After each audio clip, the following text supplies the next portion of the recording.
What's up, sports bettors? I got a bunch of player props for you on PrizePicks, Underdog Fantasy, so we're going to be running through them. In this video, I also have some bets on FanDuel. I say this all the time, the more sports books you can get, the better, right? All these books, they all set lines independently, so sometimes we're finding more value on Underdog Fantasy, sometimes it's FanDuel, sometimes it's PrizePicks, sometimes it's Fliff. So one thing just to mention is yesterday I gave out a play. It literally should cash guaranteed.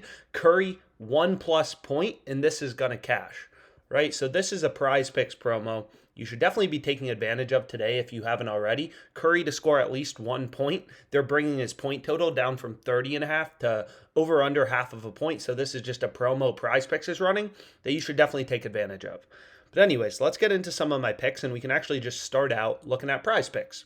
So I've explained this before, but what's really unique about PrizePicks, what's really interesting about this platform is they don't change your payouts, right? Based on you selecting overs or unders. It's a fixed payout platform. Any 5 flex you create, you're always getting this payout. You go 5 for 5, 10x, 4 for 5, 2x, 3 for 5, 0.4x. Doesn't matter if you take overs, doesn't matter if you change this to be an NHL pick, it doesn't matter at all, right? It doesn't matter.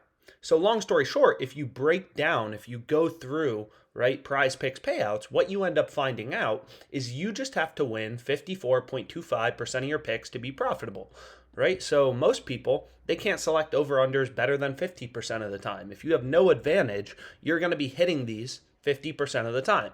Right? He's always going to go Alexander Georgie.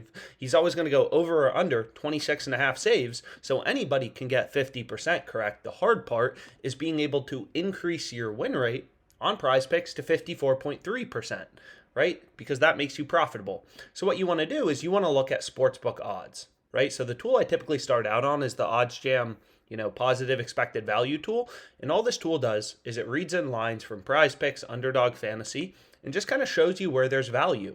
So we know on PrizePicks, right, they're not changing our payouts based on us selecting over or under. It's a fixed payout platform.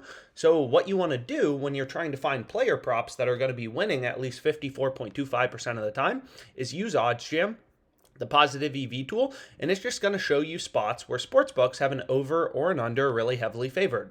So you're going to see right here, the first bet that I'm going to go with, the first NBA player prop is Draymond over 22.5 points plus rebounds plus assists, right? And you're going to see all the sportsbooks, FanDuel, DraftKings, all these different sportsbooks, Bovada, Pinnacle, every book is saying, hey, he's a lot more likely to go over as opposed to under. So this is a great play to include in your PrizePicks entry. It's really that simple, right? Just follow the data. I say this all the time. A lot of people will be like, oh, you're not looking at his previous games. You're not considering what he said in this interview. You're not considering what the coach said. It's all baked into the market, right? Sportsbook odds reflect everything, right? Any public information is incorporated in the market, right? So if a player's not playing, that's reflected in sportsbook odds. If we're talking about the NFL and there's a weather change, that's reflected in the odds. If it's going to be snowing, that's reflected in the odds. The total will move lower. So basically, all information is reflected in sportsbook odds. And because all these books, right, every sportsbook, they all want to be unique. They all try to set lines independently. You essentially have dozens of data points, right? All these different books posting odds are a data point telling us where Draymond's line should be set. And every single sportsbook has his over heavily favored. FanDuel has his over at minus 152. So FanDuel's a little more aggressive than, let's say, DraftKings on the over. They have more juice towards the over. So according to FanDuel, according to the data point of FanDuel, we're going to get a higher win probability for a green over 22.5 PRA bet, right? As opposed to DraftKings. DraftKings has a little less juice. They have it down at minus 140. Bovada is kind of in the middle. They have it at minus 145. So you get this spectrum of, we know every sportsbook is saying green's more likely to go over as opposed to under. Like Caesars only has his over slightly favored, minus 125. But you get all these data points telling you, Draymond's over should be favored. And you can kind of, essentially form the opinion that this play is profitable in your PrizePicks entry, and it's definitely profitable in your PrizePicks entry. Pinnacle, sharpest bookmaker in the world, they have his over all the way up at minus 141, so clear value on this play. That's the first play that I went with. And then you can see we can switch over to the MLB, right? So it doesn't matter, right? The same concepts apply to betting on the NBA, the MLB. You just want to find value, right? You think about an investor they just want to find value. A day trader, they just want to find value in the market. It's no different as a sports bettor. What's different is as a sports bettor, you literally, again, you have dozens of data points telling you where this line should be set. And you can see every single sports book has Alex Cobb's over as the heavily favored outcome. Caesars has this all the way up at minus 170. So all the sports books, right, are saying, hey, Alex Cobb, he's a lot more likely to go over as opposed to under. So this is a great play, a great pick to include in our PrizePicks entry, right? Following the data. So you can see there's 4 picks from the positive EV tool. And then you can also use this fantasy screen. So the fantasy screen works in a kind of similar way. It's just reading in sportsbook odds. So Alex Cobb over 3.5 strikeouts, a play we just saw in the positive EV tool. This plays 56.67% to win. And this isn't based in anything complicated, right? It's just based in the sportsbook odds. Sportsbooks have his over, kind of on average, maybe around minus 145, something like that. So his over is heavily favored. Again, Caesars has his over way more favored than, let's say, DraftKings, minus 170 versus minus 145. But long story short, you look through the market, it's like, okay, every sportsbook has his over favored. Some are a little more aggressive on the over than others, but you get you essentially can take an average and you see, okay, according to kind of an average of all the different sports books, we weight certain sports books like Pinnacle, sharpest sports book in the world, we weight them a bit more. Hey, he's 56.67% to go over, so this is a profitable play on PrizePicks. So I can just go ahead, show you my entry. Green over 22.5 PRAs, Cobb over 3.5 Ks, Klay Thompson under 25.5 points plus assists, right? So you can see here, just literally grabbing plays, following data. I say it all the time, you think about it, as an investor, they don't make necessarily an investment every day. A great trader, if there's no value in the market, they won't have any bets, right? They're hunting through the market for those few rare investments that they actually think have value. And it's no different as a sports bettor. There's no bet on Steph Curry here. You don't need to bet on every player, right? You don't need to bet on every single game. I didn't find a lot of value for the Knicks Heat game earlier, so I didn't have a video on PrizePicks. Sometimes there's more value, sometimes there's less value. So you want to pick your spots as a sports bettor, right? You don't need to play on every single game. You're just looking for those few rare betting opportunities that are actually profitable, right? So we can see here, if you continue to go down, we have more plays. Jose Barrio to get on base. And this is kind of the 5-pick entry I created. Every play based in data. If there's no value on PrizePicks, if I can't find 5 sharp picks, I won't have a video on PrizePicks, right? It's really that simple. So next we can switch over to Underdog Fantasy, right? So Underdog Fantasy works a bit different because on Underdog, you basically want to place 4-pick entries with insurance or 3 picks with no insurance. That's what's most common, right? So again, on PrizePicks, we talk about, you always want to place a 5 flex. That's best. On Underdog Fantasy, it's 4-pick with insurance. And I'll kind of explain why. Is on Underdog Fantasy, it's another fixed payout platform. So I really need RJ Barrett to chill to get this $12,000 win, but I don't know if that's going to happen. So again, Underdog Fantasy, another fixed payout platform, right? They're not changing our payouts based on us selecting over or under. So what you can do is you can take all these payouts, right? They have different payouts for 2-pick entries, it's 3x.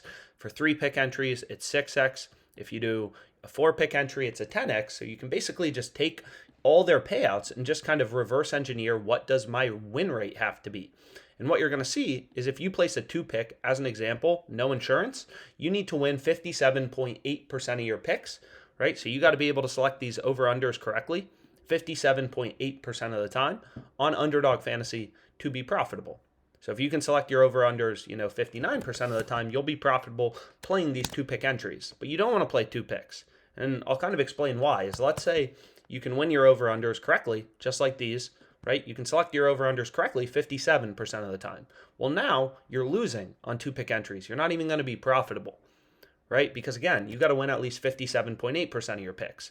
But if you're placing 3 picks with no insurance, so 3 picks, no insurance, your ROI on Underdog is going to be positive, right? So it really matters if you're placing these 2-pick entries, these 3-pick entries, it really matters. You do not want to be placing 2-pick entries on Underdog Fantasy, again, because if you're winning 57% of your picks, your ROI is not even going to be positive for 2-pick entries, whereas for 3-pick entries, it's going to be 11%, roughly.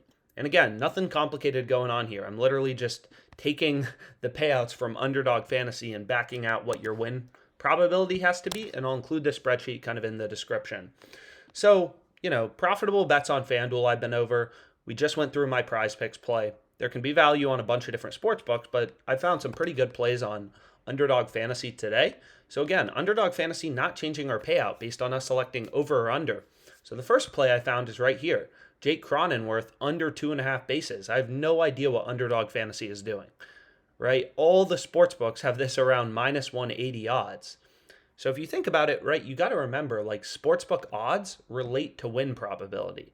If a team is minus 200 to win a game, that means they're a 2-1 favorite. That's what minus 200 means. You got to bet 200 to win back 100, a 2-1 favorite. They're 2/3 to win, roughly, right? So we know on Underdog, we just got to win 55.1% of our picks to be profitable. Here, sportsbooks kind of have this, not at minus 200, but kind of close to minus 200. So this is a really good play, right? Because you can imagine if you're able to hit 2/3 of your player props, I apologize. If you're able to hit 2/3 of your player props on Underdog Fantasy, your ROI playing 3-pick entries is going to be 77.8%. That'd be absolutely crazy, but that's unrealistic. So what we can do is we can pull up a no-vig odds calculator. So we know the under's favored, but you can kind of quantify that, right? So we know minus 200 means a 2-1 favorite, 2/3 to win, right? So if the Padres, let's say in this game, are minus 200, they're a 2-1 favorite. They're 2/3 to win the game. That's what it means, 66.67%.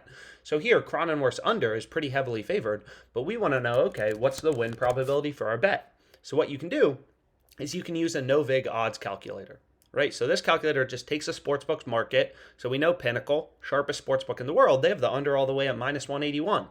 So according to Pinnacle, this player prop is roughly 60% to win, right? So the favored outcome, we're removing the VIG. This calculator just strips out the VIG and then tells you the win probability for your player prop. So here the under is 60%. It's a 60% favorite, right? And the over is 40% to win. So this isn't a lock, right? I'm never saying this is a lock. I've made probably not close to, I guess like $70,000 total on Underdog Fantasy. I have losing streaks. I mean, you're going to see them, right? Look at this. Ups, downs, ups, downs. I'm not claiming any of these plays are locks, right? All I'm saying is these are plays with a mathematical edge. So I know I'm going to win long term, right? So, for example, all of these plays were plays with an edge. I mean, sure, I really want to win this one, but I know long-term I'm going to make money off Underdog Fantasy because I'm just finding player props that are winning at least 55.1% of the time. And this one is clear as day, right? It's not just like you have one data point, Pinnacle, right? You have dozens of data points, numerous data points. These are just the sports books in my location. OddsGM considers all different sports books. All these sports books are saying, yo, this needs to be around minus 180. The under's a huge favorite, 60% to win. And we can still get this in our Underdog entry. Pretty crazy. So the next play, again, slightly lower profit margin, but we need at least 3 picks on Underdog. We don't want to go with those 2-pick entries, is Estrada under 2.5 bases. I mean, it's the same concept, right? So here you can see Pinnacle had the under all the way at minus 181 for Cronenworth. For Estrada, it's lower, right? There's less juice towards the under. It's only minus 154. So if we put in the market here, what you're going to see is, according to Pinnacle, okay, this player prop, it's not 60% to win, but it's 56.59% to win, which is still higher than that required win probability to be profitable on these 3-pick entries. So you could play this in a 3-pick entry, a 4-pick entry, but I'll kind of show you the plays I went with because I also grabbed some from the fantasy screen. I ended up grabbing Xander Bogaerts under 2.5 bases as well as Klay Thompson under 29.5 PRAs.